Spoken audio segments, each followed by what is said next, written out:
கதை கேட்கலாமா? ஒற்றுமையே பலம்.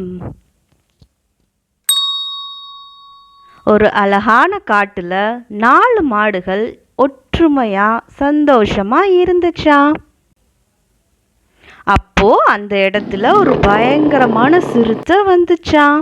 இந்த 4 மாடுகள் ஒன்னாவே இருக்கிறத பார்த்து நமக்கு நல்ல சாப்பாடு தான் அப்படின்ட்டு இந்த மாடுகள் இருக்கிற இடத்துக்கு பதுங்கி பதுங்கி வருதா. ஆனா மாடுகள் விடுமா? இந்த 4 மாடுகளும் சேர்த்து அந்த சிறுத்தைய ஓட ஓட விரட்டிருச்சான். அதனால பயங்கரமா கோபமடைஞ்ச சிறுத்தை நமக்கும் ஒரு காலம் வரும் அப்படின்னு இருந்துச்சாம்.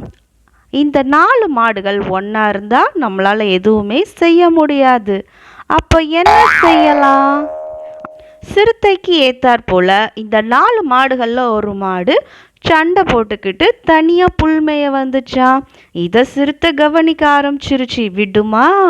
வேகமா ஓடி வந்து மாட்டை பிடிச்சி ஓட ஓட துரத்தி அதோட பசியை அது தீர்த்துக்கிடுச்சு.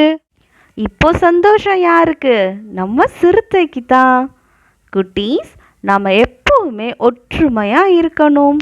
ஒற்றுமை பிரிஞ்சா ஆபத்து நமக்கு தான்.